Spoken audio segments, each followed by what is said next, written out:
Okay. The quiz is already set. So. All right. So today is deal structure day. All right. So if you read this chapter or glanced at it, then you'll know the first part of it just deals with predominantly legal sort of things that you would have covered probably in the real estate law course if you've taken that, which is to talk about the differences between partnerships and sole proprietorships and corporations, limited liability companies, limited partnerships, difference between general partners and limited partners, that sort of thing, okay? Does all that sound pretty familiar with stuff that you've seen in probably the real estate law course, okay? And primarily, the focus of their discussion on those legal entities or structures is predominantly who has liability and who has control, okay? And so the liability aspect, you know, you take a look at sole proprietorships. Who has the liability? That single person, you know. Who has the tax consequences on whatever the deal is done? The sole proprietor. But then you move into things like limited partnerships, where you typically have like a general partner and you have limited partners. Well, there, the general partner is the one that pretty much makes the decisions about what's going on with the deal, and the limited partner is just throwing in money, okay? And they usually don't have a whole lot of say in the deal, other than saying, yeah, we're interested in this deal, but we're playing kind of a hands-off role, and they're not inherently going to have liability beyond their investment, okay? Because they're not making any sort of real decisions about the deal. So that in the event that the developer gets sued, or in the event that something goes wrong with the project financially, they're not going to be able to effectively have to be forced to contribute any additional money into the project beyond their initial investment, unless they want to potentially keep the investment going in some way. But then you have like the corporations and the limited liability companies, and the whole idea is there that, yeah, you've got somebody that, you know, some sort of a manager that you've hired, but the shareholders themselves, you know, aren't really going to be held responsible for anything. You know, once again, they're only contributing their money into the deal. And, you know, for tax purposes, any money that the corporation makes, if it's a traditional corporation, they're going to be taxed at the corporate level, and then whatever dividends they choose to pay out to the individual shareholders, those folks are going to be taxed on those earnings at the individual level. But yet, with things like the sole proprietorship, you're only taxed once. You're taxed, you know, basically as that sole individual for that particular business. So all I'm really saying is, you know, as you sort of look at these different kind of legal structures, all you're really doing is you're just sort of determining, you know, who has control, who has liability, what are the tax implications of each structure versus another, and that's where you're going to potentially make the decision as to what type of deal structure is going to make the most sense for the kind of investment that you're going to be doing. Now, as a general rule, many real estate investments tend to be some form of a joint venture that is typically in the form of a limited partnership or limited liability company, where you do have a developer that is in control, and then you have an investment partner that is a limited partner and only is contributing the money. And so that's what we're really going to be focusing on with our sort of discussion today. Okay, Claudius? Yeah, the corporation you just described, that's a C corp. You do have an S corp.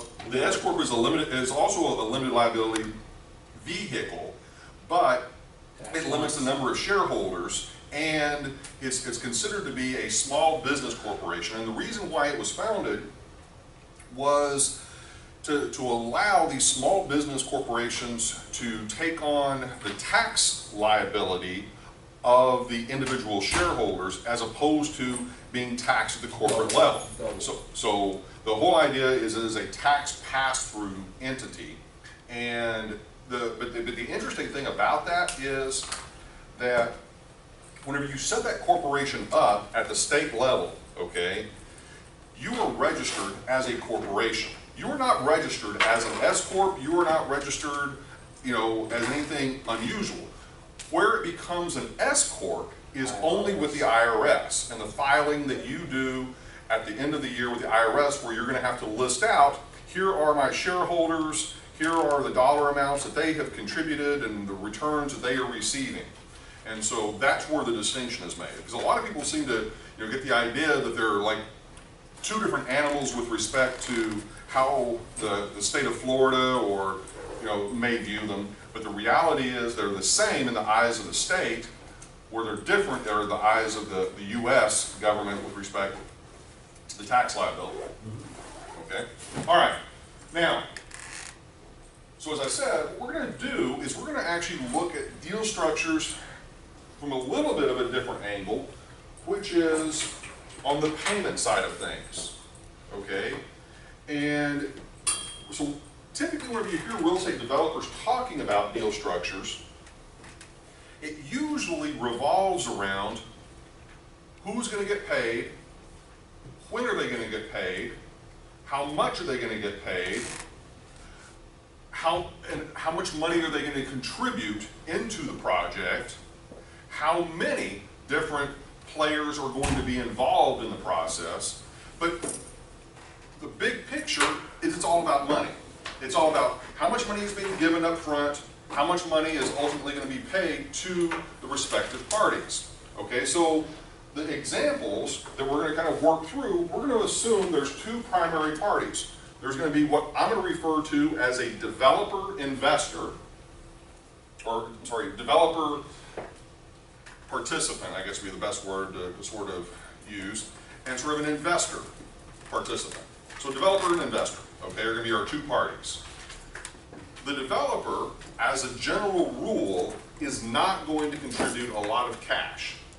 Usually what they're contributing is the expertise on the deal, okay? The investor, on the other hand, is usually going to be contributing the lion's share of the cash. So, let's sort of start off and kind of set up some parameters. So we've got our developer, and let's say that they're going to contribute 20% of the equity, and the investor is going to contribute 80% of the equity. And no, this is not a mistake, okay? 20% of the equity, 80% of the equity. But they're still going to get a loan on the property, so they're still going to have debt, okay? So let's say that the debt is going to be 70% of the overall capital structure.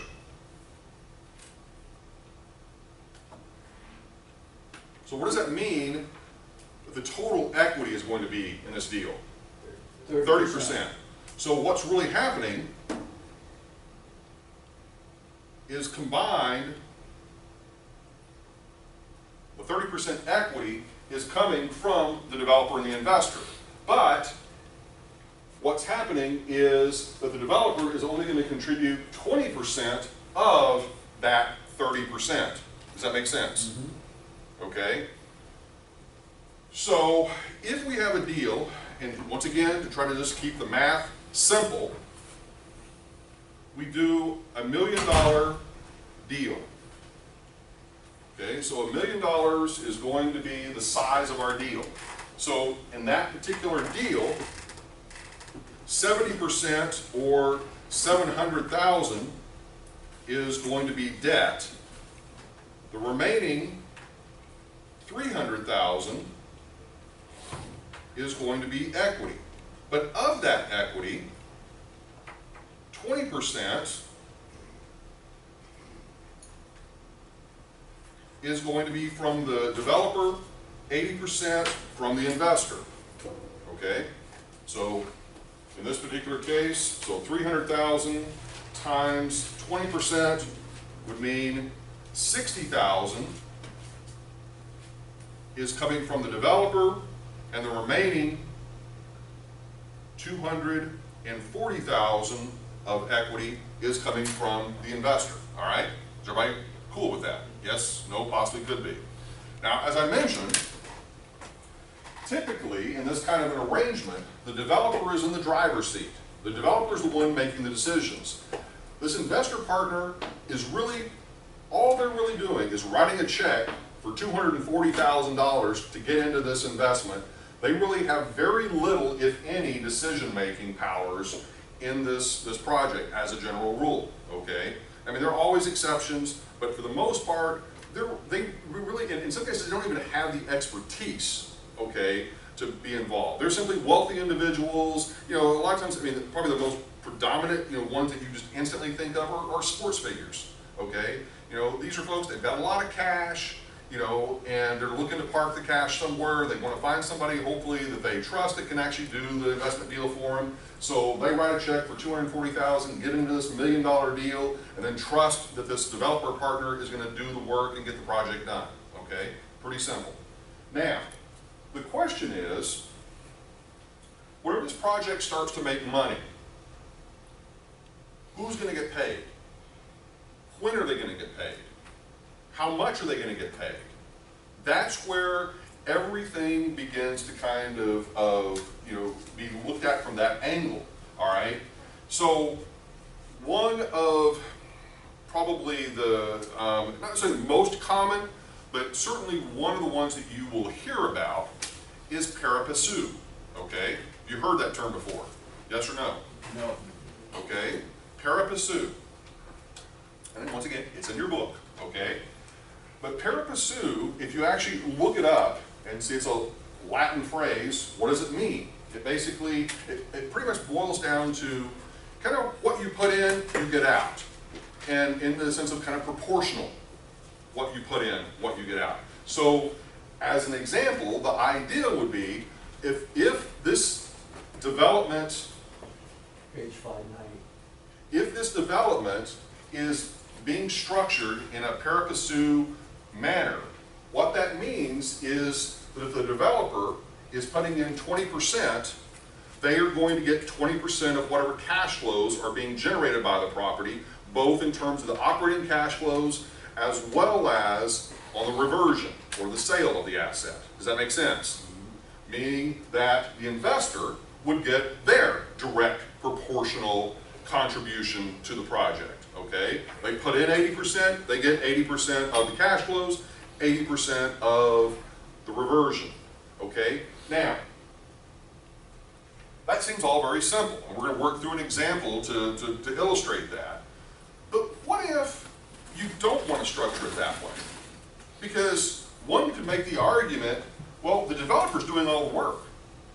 Don't you want to incentivize the developer beyond just simply getting kind of a proportional return? Don't you want to give the developer, you know, some sort of an incentive that if a project is making an inordinate amount of money in terms of operating cash flows, don't you want to give them some sort of an upside? In the event the project sells for a boatload of money, don't you want to give the developer, you know, some sort of proportional sort of, or beyond the proportional sort of upside? Yes, okay? So that is why a lot of deals are not inherently pari passu, meaning that proportional sort of allocation, okay? But we're going to get into those. Right now, we're going to assume this is pari passu. All right, so one of the other pieces of information that we're going to need to know about this deal is what is the property's net operating income on an annual basis. So in this particular example, I'm just going to throw out a number and say that the net operating income is $200,000 per year, and that's going to be stable. Stabilized NOI. Okay? You'll hear that term quite often. What is the stabilized NOI? And that just simply means, you know, after you've gone through lease up and that sort of thing, this is kind of what we expect it to be, you know, hopefully from this point forward, to keep it relatively straightforward and simple. All right, what else are we going to need to know? Well, for the debt, we're going to need to know the interest rate, okay? So the interest rate on the debt,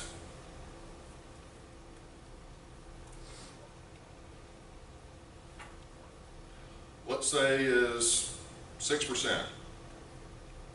But to keep things simple, we're going to make that interest only. Okay? And we're also going to do it with annual payments to help simplify it as well.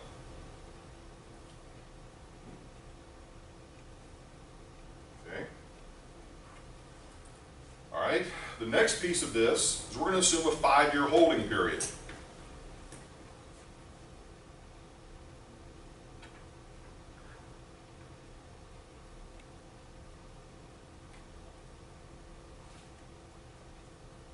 Okay.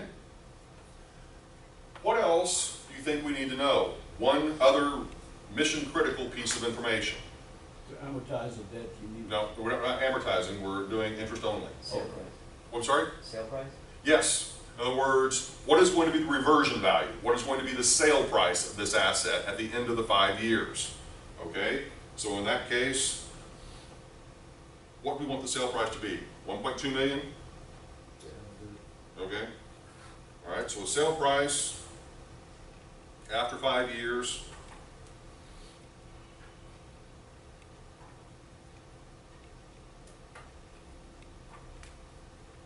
Okay?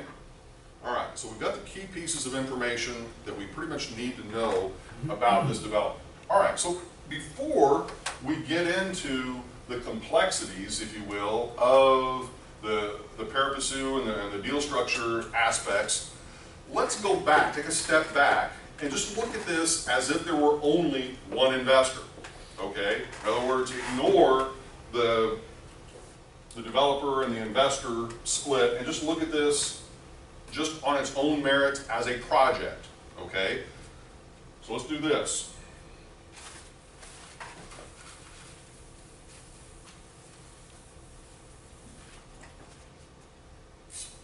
All right, let's start with our net operating income. All right, we've got net operating income of $200,000. All right, and from our net operating income, we're going to have annual debt service that we're going to have to subtract out. Okay, well, that annual debt service is going to be based upon our $700,000 in debt times our 6% interest rate, okay?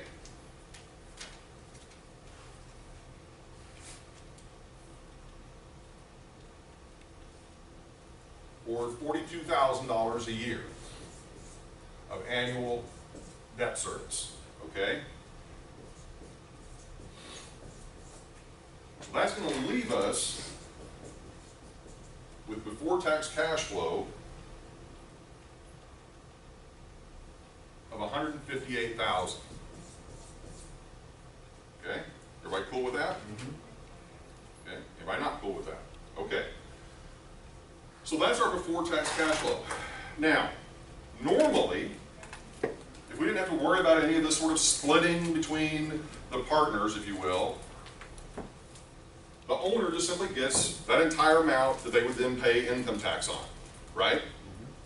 Okay? So what we're going to do is we're now going to sort of continue on with the reversion aspect of this deal. Okay? So we stop there for a moment.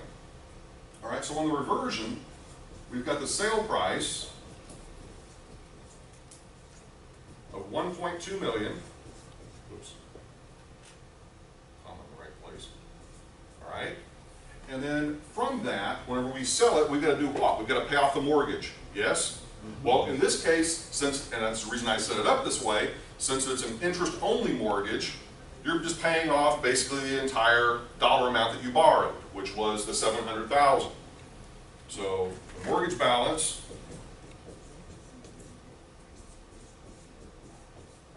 okay, and you've also okay, so once you've done that, let's just sort of start with that. You've got to, well, let's just, okay, we do it a different way. Yeah, we can do this one, that's fine. Okay, 1.2 minus 700,000, yep, 500,000. Okay, So if we will, that's not the, no, I'm not gonna call it, we're just gonna, so, okay, so we get this $500,000, and now we've also got to sort of say, well, how much money do we put into this deal in terms of the equity that we've put in, all right? Well, we've put in this case, $300,000 of equity. So we're going to subtract out the $300,000 in equity, and that's going to leave us with a $200,000 sort of gain, okay? Does that make sense? Okay, now,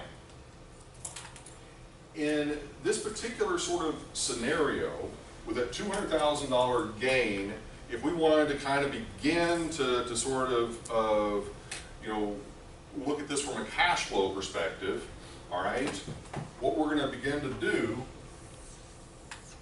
is we're going to sort of say, all right, we've got this deal, we're going to set it up as if it were, once again, a series of cash flows for us. So we're going to start out with one payment per year, and we're going to start out with our initial cash flow or cash outflow of $300,000,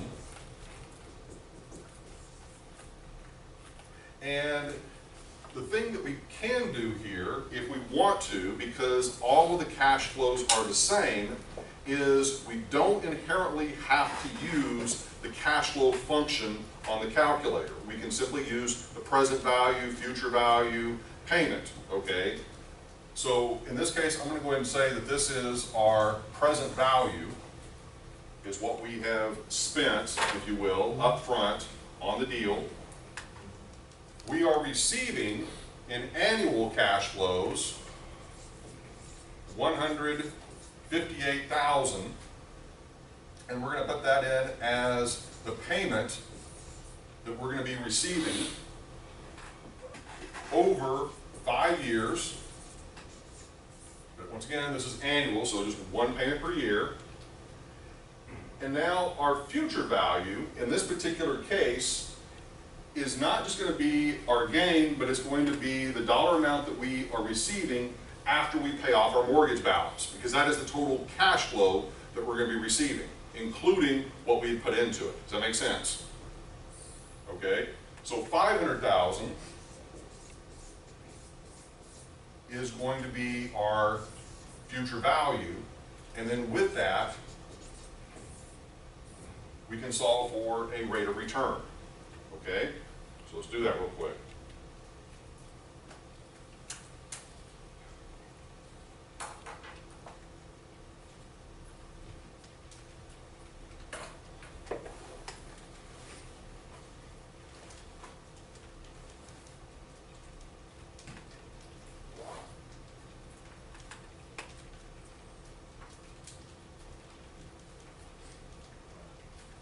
Okay, what do you guys get?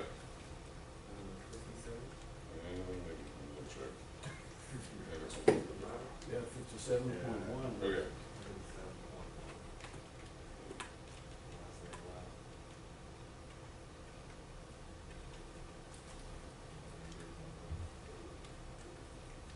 Yep, 57. That's correct. Okay, so 57% rate of return on this investment, okay? Now, obviously, what's driving that is we've got a really strong NOI, and we've got a, obviously a nice reversion on the project, okay? 57% rate of return. Now, this, in essence, this is the overall return on the project, just as you would have ordinarily done, okay? Under ordinary circumstances, ignoring any sort of deal structure, okay? Does that make sense? Yes or no? Okay. Now what we begin to do is we begin to structure it a little bit differently, which is to take into consideration the pari passu contributions and distributions from the developer and for the investor. Okay. So how we're going to begin to parse this out is very straightforward.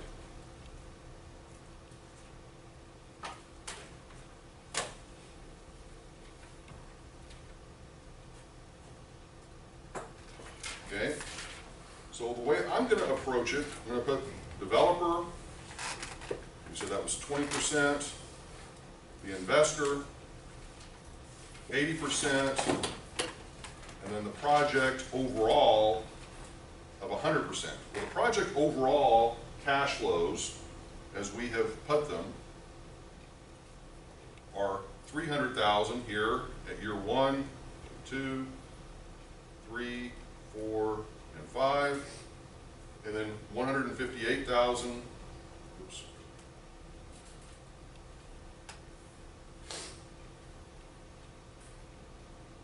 Clearly did not turn on the air conditioner today. Whew, already sweating. Okay.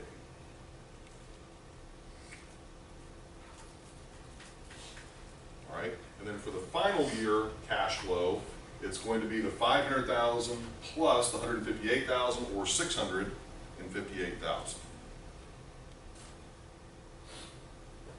Okay, and we said when we calculated the rate of return, we got 57.1%. Okay? Yep.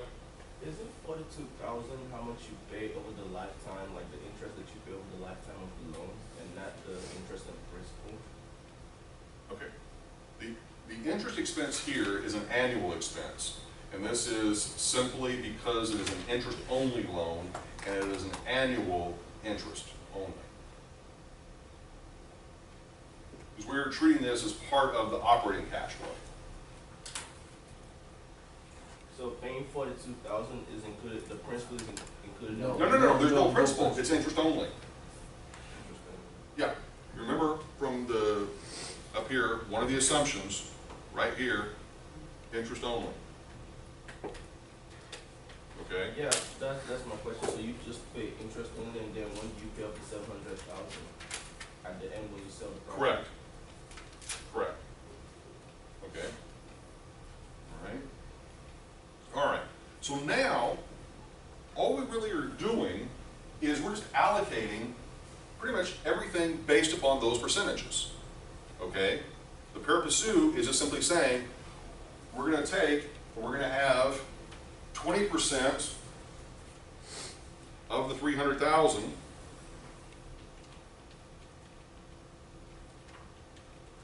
or 60,000 is the developer's contribution. The remaining 80% or 240,000 is the investor's contribution. Does that make sense? And if you were to obviously add those two together, you get the overall project. Okay, everybody cool with that? Now, just out of curiosity, before we even go any further, anybody want to make a prediction about what the actual return for the developer is going to be and what the return for the investor is going to be? It's going to be the same. Because we're doing everything proportional or pari passu. So without even going through the remainder of the calculations, we're going to get the same return if we do it correctly. Okay, so let's just see. All right, so 158,000 times 20%, 31,600.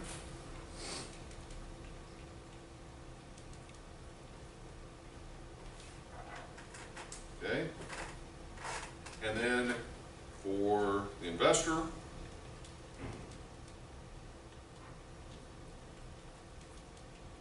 $126,400.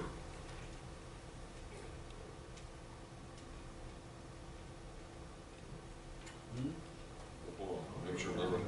158, hold on, times 0.8. Yeah.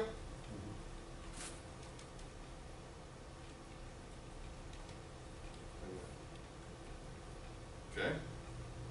Everybody good with that? Now, for the final year, okay,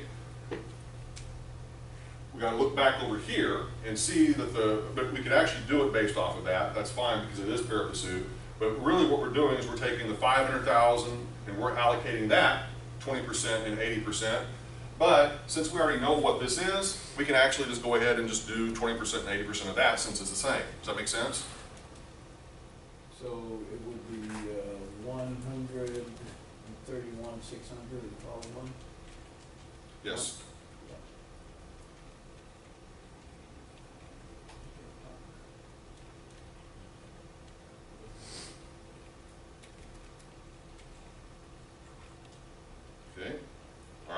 So now, let's just go through, double check, make sure that they end up being the same in terms of the rate of return, just to prove the point.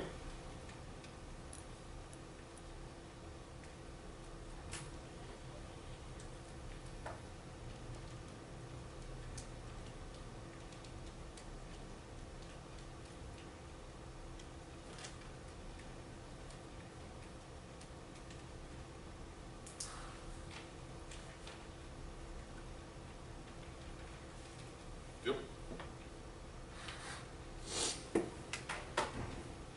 this would also be 57.1. Okay. Yes. Sorry, what was that 500,000? What is that? This is the reversion after we have subtracted out the sale price, or subtracted the mortgage balance from the sale price. It's the reversion. Oh, okay. Yep. Okay. Now, very straightforward, yes? In terms of the allocation and the distribution, yes? Okay, so all we're really saying here, then, in this particular case, is we're taking 100% of this before tax cash flow, and we're then distributing it all, pari passu, to the players involved, based upon their initial contributions. Now, let's back away from that just for a second. Instead of making the assumption that we're paying out 100% of our before tax cash flow to the developer and to the investor,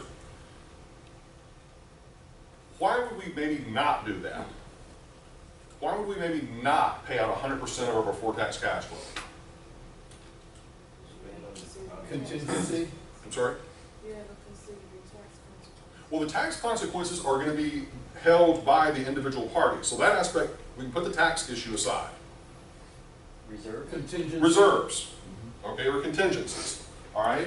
One of the things that we may either be required to do or that we would just simply want to do to be prudent would be to say, we probably need to stick back some sort of a percentage or some sort of a dollar amount each year in cash reserves, that in the event something were to happen out of the ordinary, that we need to do some major repairs or maintenance or something that might have ordinarily not been covered in our operating expenses, we might want to set that money aside. Insurance deductible, for example, if the swimming pool leaks.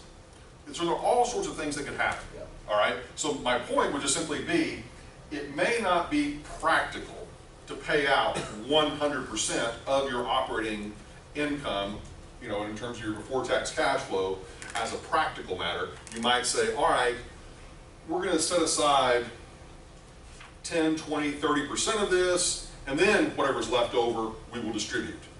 But this example is making the assumption that as soon as all the bills have been paid and the debt has been paid, we're distributing everything. Okay? Okay, make sense? Okay. So now, we can begin to kind of complicate this thing up a little bit in terms of, instead of doing a pari passu distribution, we might want to sort of give some additional incentive to the developer for getting substantial cash flows off of the property and potentially off of the sale of the property. So what we could do is we could say, all right, well, for the developer, we can set up any percentage we really want to with this, but instead of giving the developer 20% of these operating cash flows, we might give them 30% or 40%. And then we potentially could do the same thing down here on the reversion. We could say, give them, instead of 20%, give them 30, 40, 50%. Okay, yes? Now, what would be our rationale, once again, as the investor partner of allowing this to happen? Making sure that he's doing his job. Yeah. And obviously trying to get the income up because there's an incentive to do so. Okay? But on the flip side, what would be a downside of giving the developer a bigger chunk of whatever the operating income is? No return. I'm sorry? No return. lower return, but there's something The also investor- embedded within that. The investor is gonna feel cheated that he's not realizing the return on his full investment. Yeah, that's part of it, but there's also another inherent incentive, or kind of, what's the word I'm looking for? That the developer may be doing things to manipulate the cash flow, okay, to their benefit. For example, what could the developer do to make the operating income artificially high? Not do any repairs and maintenance. You know, not do a good job of maintaining the property. And the idea is they're trying to do what? Milk every possible dollar they can out of the property up front to try to make their upfront return as big as possible if that's really where they're going to be rewarded. Does that make sense? Yes. Versus, would we be better off, and this is just, once again, these are all hypothetical and you can structure it any which way you choose to, but these are just things to think about. Would we be better off maybe saying, okay, we do the operating cash flows pari passu, but whenever it comes to the reversion, then there we say, well, maybe we're going to split that 50-50. Okay? Because there, you know, the assumption is that once again, you're hoping that they're going to do a reasonable job with operating the property, and then whenever it comes time to sell it, that's really where the big bang is going to come for the developer. Okay? But one could make the argument also, well, the developer's got to get paid somehow during the course of all of this, in addition to whatever, because really what are you paying the developer for in the pari passu? You're really paying them, once again, the same exact return that you're getting as the investor, so you're not really paying them anything for their actual work. Do you follow? I mean, in one sense, you're treating them identically to the investor. I mean, it's kind of like, well, they could have, if they would have come up with more cash on their own, they would have gotten the same return. So what's the point? So that's, once again, why we need to probably incentivize the developer. Now, another way we could have done this is we could have said, well, we're going to pay the developer a development fee. You know, effectively be something akin to a salary, if you will, while the project is operating, and that fee could be, you know, kind of a property management fee, could be, you know, also just to get the project done on time and on budget and that sort of thing, but some sort of a fee that may have been like 3% or 5% of the overall project, and that may be paid either up front or could be paid, you know, once again, each year off of the operating cash flows. My point, I'm coming to your question, is that only your imagination really limits you as to how you choose to structure the deal.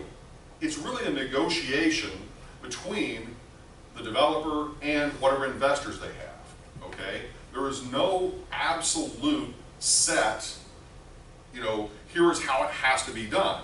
It's all a matter of the experience that one party has versus the other, the kind of project, you know, where it's located, you know, what are the conditions of the market, you know, so literally there's so many different factors that can influence this, and to where it's lopsided potentially in the favor of the developer or lopsided in favor of the investor, okay? It's all up to you to begin to, you know, think about, well, how best to sort of structure this. Okay, Manuel? Something that I've seen in the affordable housing sector is like the developer has in their spreadsheet something called deferred developer's fee, and so what they end up doing, like they put in $60,000 down, and then they have a deferred developer's fee that gets added to that percentage, and that's how they're able to get more percentage at the end of the day. Yep. No, I mean, it's just another way of doing it. I mean, that's what I'm saying. That it literally, as I said, you know, some of the very first words I said about this, it's a question of how much money you put in, when you're going to get paid, how much you're going to get paid, and then ultimately how that translates into what sort of a return you're going to get off of the deal. Okay? Make sense? Okay, so introducing another piece into this is something called a preferred return, or a pref, okay? A lot of times when you hear people talking about the deal structure, they'll say, okay, we're giving our investors a pref of 8%, and blah, blah, blah, blah, blah, okay? Well, what is that pref? Well, the pref, or preferred return, is simply saying you're going to give them cash flow first, and you're going to give them a fixed rate of return of a certain percent. And then whatever is left over, then we'll distribute maybe pari passu or distribute in some other fashion, 50-50 possibly, okay? So what we could say is, all right, so this investor, they're still making the same contribution up front, okay, in terms of that aspect. But what we're going to say is we're going to give them a preferred return of 8%. So what does that mean? That means 8% of effectively whatever the before tax cash flow is. Once we've paid them 8%, or I'm sorry, not 8%, it's going to come out of the before tax cash flow. The 8% is going to be based upon their actual investment. Okay, so it's like we're giving them an 8% return on whatever money that they have invested, but that money is coming out of the before tax cash flow. Does that make sense? Okay, so in this particular case,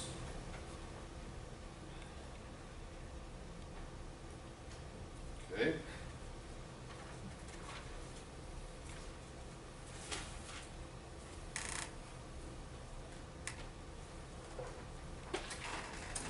where's the stop work? All right. Okay, so this, that.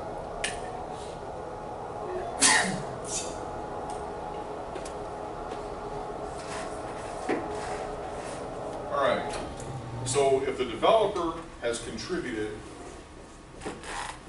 $240,000, that is their initial investment, and we're giving them a preferred return of 8%. No, the developer was 60. I'm sorry. Developer is 60,000, investor 240. I have that. Investor has contributed 240. The heat in here has already got me. I'm sweating up here. All right. This is what I'm talking about, Quincy. Your brain doesn't function at high temperatures. Okay. All right. So the investor has contributed $240,000, and the preferred return that we're giving them is going to be 8% annually off of that. All right. So in this case,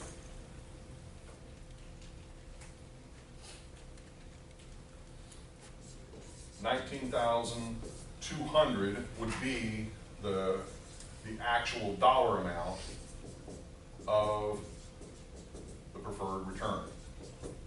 Okay? Does that make sense? Okay? Now, what happens? All right, well, what happens is if we've got before tax cash flow on our deal of $158,000,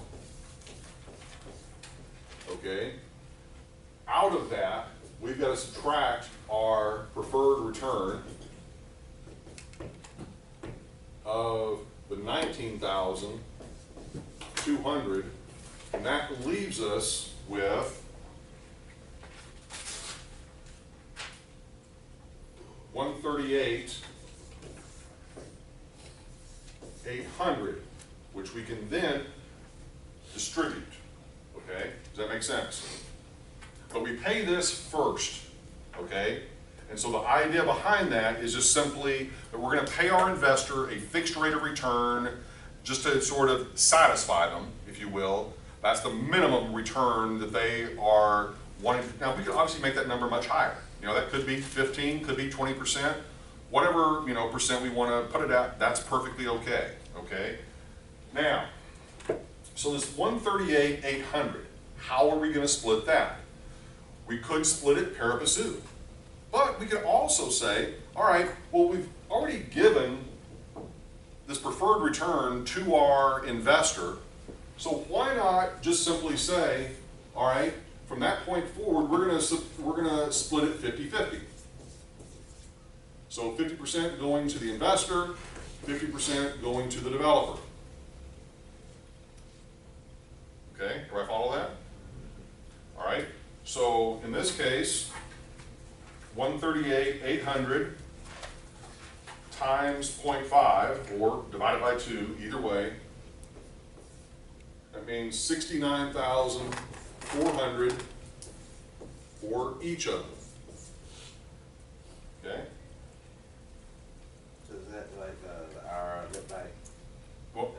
Well, in essence, what this is simply, no, it's not the IRR look back. What this is simply looking at what is going to be the payoff to each individual party based upon a preferred return of 8% to the investor, and then a distribution split of 50% to the investor, 50% to the developer.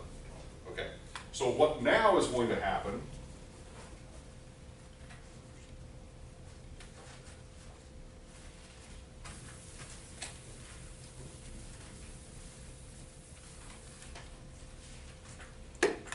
is if we've got our developer, investor, and total cash flows, all right, in this case, we still have our developer, they put in, what was it, 60.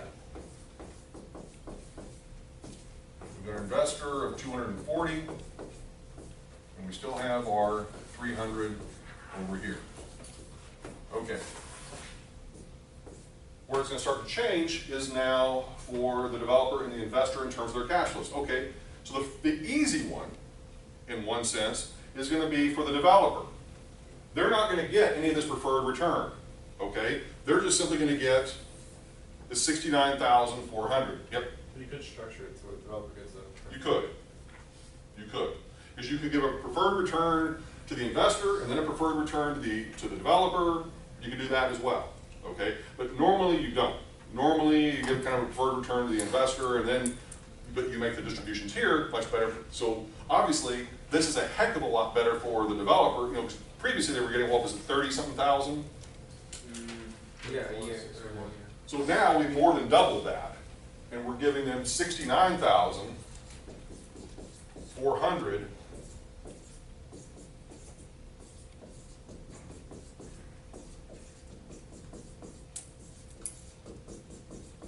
And then we're obviously going to add in our reversion here, okay? So, but for the investor, how much are they going to be receiving? Okay, they're going to receive preferred return of the 19,200 plus the distribution of the 50%. Does that make sense? Mm-hmm. So you're going to add those two together.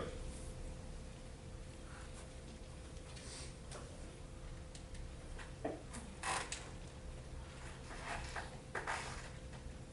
so I get 88,600. You get that? Okay, so if I, just to double check, if I add 88,600 plus 69,400,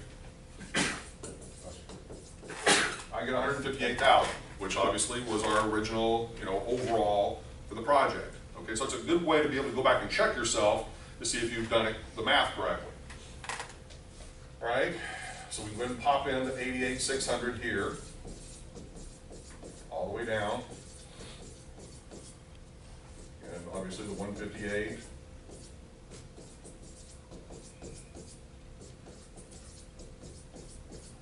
Okay. All right. Now then, for the reversion, okay? So for the reversion, they're going to be splitting, if you will, the 500,000. Now we've got a couple of different ways we can approach this. One is we allocate we give them the return of their initial investment, and we do that pari passu, but then anything else that's left over, they get 50-50. Okay, does that make sense? So in other words, let's just do the math. All right? So on the reversion, okay, in this case for the investor, they would get, how much have they put in? They have put in 240,000, so they would get that, okay, as part of their reversion, okay? The other part of the reversion would be based off the gain. Okay, does everybody see that? So we would say they get 50% of the gain. So the investor gets $240,000 plus 50% of the gain, which just happens to be, for simple math purposes, would be $100,000. Make sense? All right? So what that means is their total reversion is $340,000. Okay? Now, before you let me just I'm going to write down here. So the reversion, we're going to have a separate line item just so that it helps you not get confused. So just for the reversion. The reversion overall is $500,000. Yes? Okay? But for the investor, that's going to be $340,000. Okay? For the developer, they're going to get the amount that they put in, which was their $60,000 of equity back. Okay? That's all this is the equity. Should be 160, shouldn't No, they put in 60. it? No, I'm saying. The developer put in 60, then they get 50% of the reversion, which is 100,000. So the overall 160. is 160. Yeah, that's what I was saying. Okay? So the reversion here for the developer is 160. Okay? Is everybody cool with that? Yes? Okay, now what we need to do is go ahead and populate year 5 cash flow, which is simply going to be adding the reversion to basically the normal cash flow. Okay? So in this case, 160,000 plus 69,400. So year 5's cash flow is going to be 229,400. Everybody see that? Okay. Next year, 340,000 plus 88,600. 428,600. And then for year 5, 658,000, which matches up once again with our original example for the overall project. Okay, everybody cool with that? Now, we don't have to punch these in. Actually, we don't even punch in the reversion. We just kind of ignore all of the reversion, okay, because we've already incorporated that into our 5th year cash flow. All right. So now, if we calculate the internal rate of return off of the project as a whole, we should still get that 7.1. Okay? Now, before we go any further and we calculate the developer's return versus the investor's return, what should happen with the developer's return? It should go up. What should happen to the investor's return? It should go down, because basically we're taking money away from the investor, giving it to the developer. Does that make sense? Okay, so let's do the actual calculations.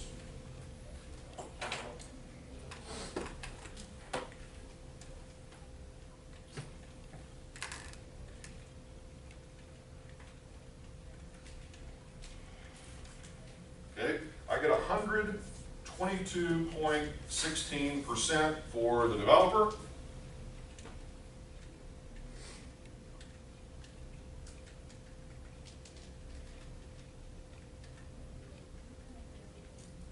Oh, there's something to be right. I was putting it in. I got 119. Yeah, no, you should. Yep, no, the mistake I made, I got too greedy. I went ahead and put the whole amount here in as my future value. Okay, instead of doing it as a cash flow. So 60,000, 69,400, and 160 as my future value for 5 years. So yeah, 119.65. Okay.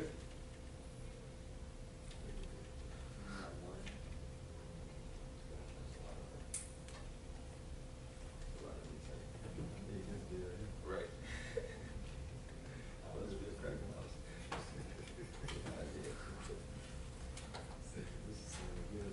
Okay, so their return is dropped to 40.67.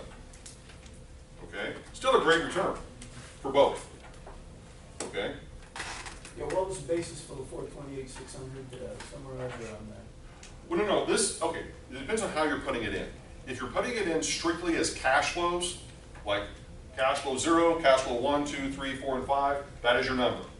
Okay, and that number, the 428,600, is made up of the reversion of the 340 that they're receiving plus the 88,600. Okay. All right. Now, if you're putting it in as this is your present value, this is your payment, then what you have to use as your future value is the actual reversion number. Okay, as your future value, and then solve for interest rate. So it's, either way will work. Just don't make the mistake of what I did initially and putting in this as my future value. It's just not. Could you go over that again, because I was doing it as cash flows. Right. So could you do it as the payment? It would be, $60,000 present value. Thank you.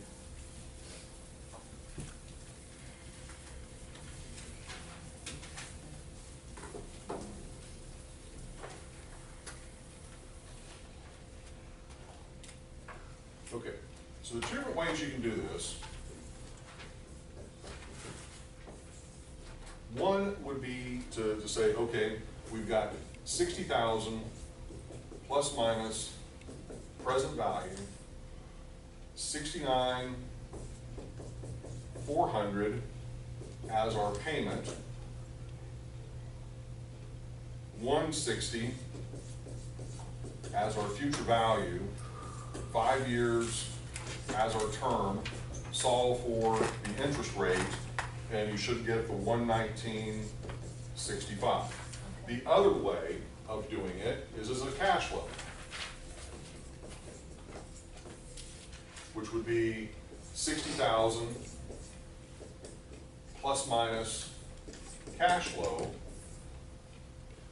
69,400 cash flow occurring 4 times for n sub j, and then for the 5th cash flow, you would put in the 229,400 as the final cash flow, and then solve for internal rate of return, and you would get the same answer of 119.65. It's just 2 different ways of working the same problem. Now, the reason why we're able to do that, the only reason we're able to do that, is because our payment or our cash flows are identical. If we had a situation, which is more normal situation, where those operating cash flows are going to be different each year, we would not be able to use this approach. We would only be able to use this approach, because they were going to be different for each year. Okay? All right, any questions? All right. Let's see if there's anything else I can think of. Excuse me, could you just go over the 88,600 again for the investor? Okay.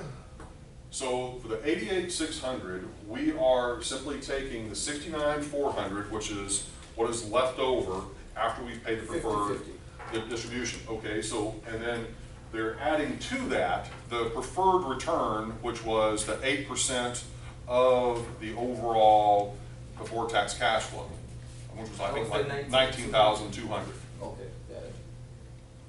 Yeah? Thank you. Make sense? Yes. Okay. All right, let's see if there's anything else.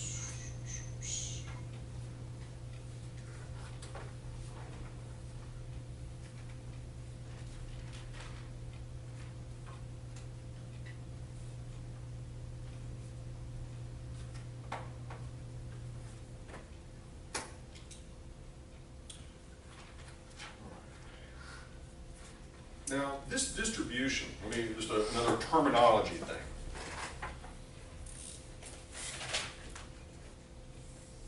The name that is given to this distribution to the developer, there's a specific term that is given to this.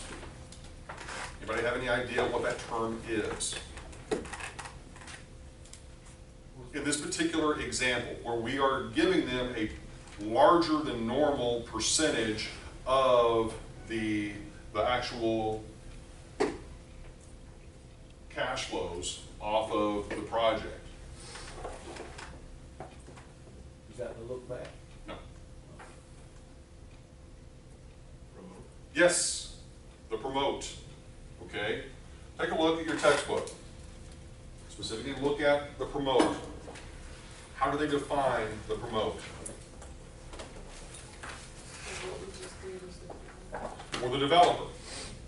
For the developer's piece only. This is what it's called. Take a look at it. What do they say? Claudius, you got it? Yeah, page 591. 591.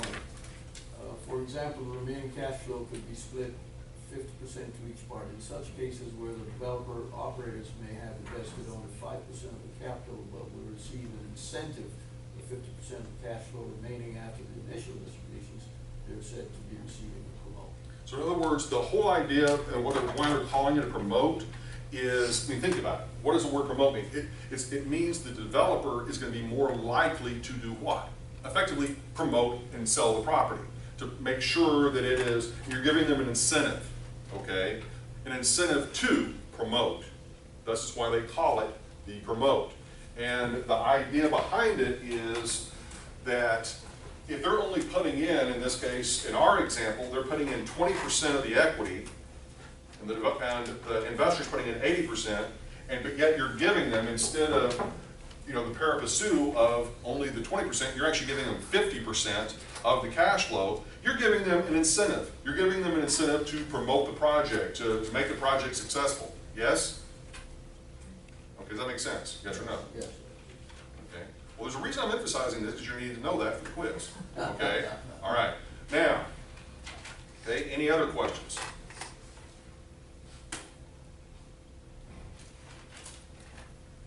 Okay. Make sure there's nothing else I'm leaving out. I got one question. Yep. In that example, when you found the reversion, you used the difference from the mortgage balance and the sale, Yep. but over here you used the gains. Why? Well, no, because keep in mind, we were splitting the equity pari passu.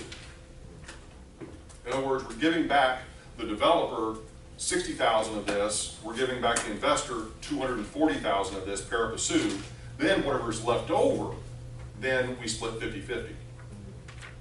I mean, it doesn't make sense to give 50-50 out of everything. You've got to pay back each of them their respective investments, and then whatever's left over, then you distribute.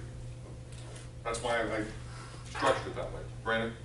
So that preferred return, the 19,200, that's what the investor's getting yearly for 4 Yes. years? Yes. On top of the, okay. Yes. So the previous example, that we just essentially split the reversion value with that 20%, 80%, just because of pari passu? That part of it, yes. Yep. The very first example was 100% pari passu, from top to bottom. So there's no reason to split the equity and the actual reversion value, because it doesn't really matter.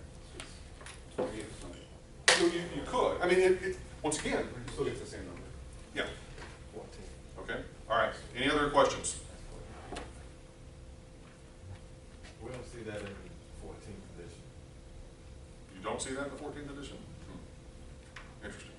Okay. Claudius, what page is this? Or no, the. Claudius. Pari passu is on page 590. Yeah, I didn't listen to that.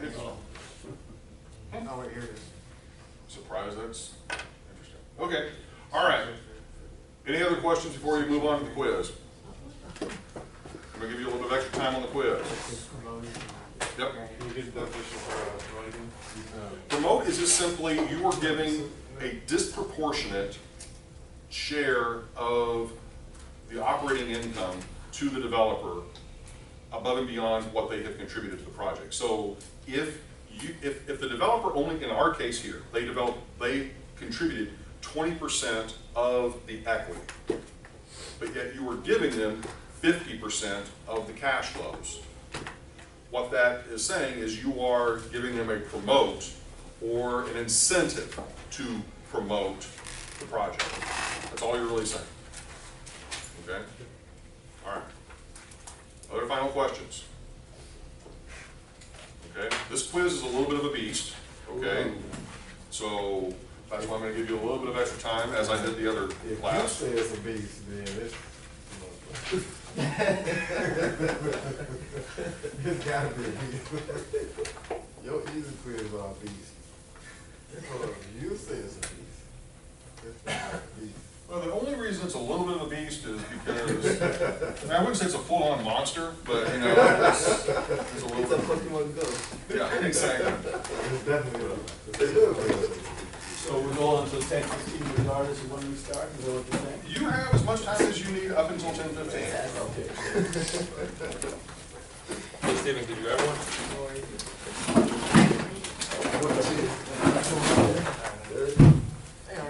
Dr. Toby, I can take this as a practice again. You can take it as a practice, yep. Okay. Let's see if we're gonna do Brandon, those are for Saturday people only. Saturday people only? Tuesday, Thursday, Sunday, Brandon. Here's your answer sheet. Yeah, terrible.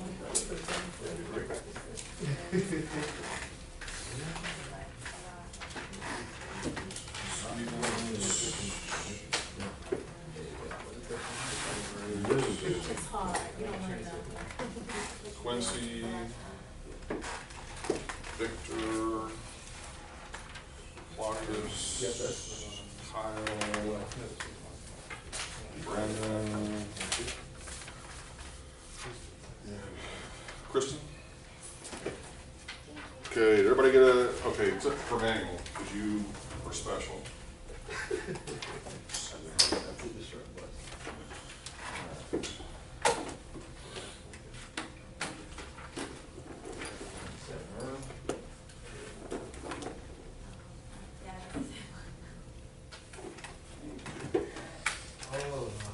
All right, so this one, once again, open book, open notes, not an open computer, but not open neighbor, you know the routine. Open neighbor, come on over here. I'll just put my answer. That's unnecessary. Is that good? That's fine. I just don't want you to grade it. Yeah, just make sure. Yeah, that's fine. Okay.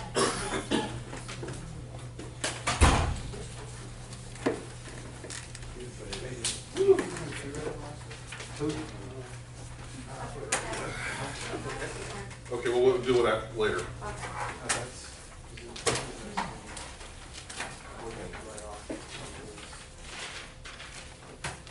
I put an off there.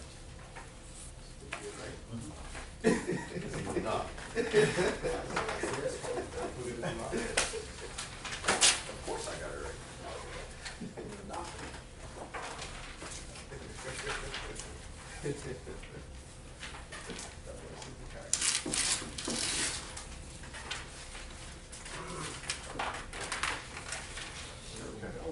Oh, okay, yeah. A little bit of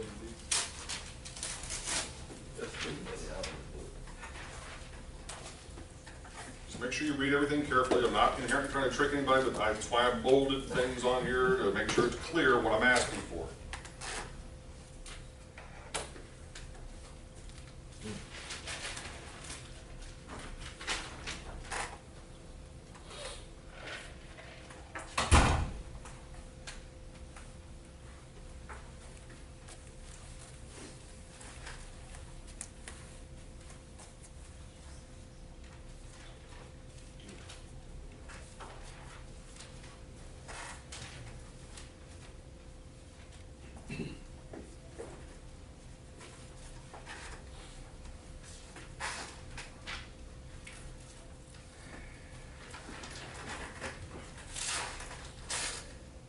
Okay, so you basically have an hour and 5 minutes.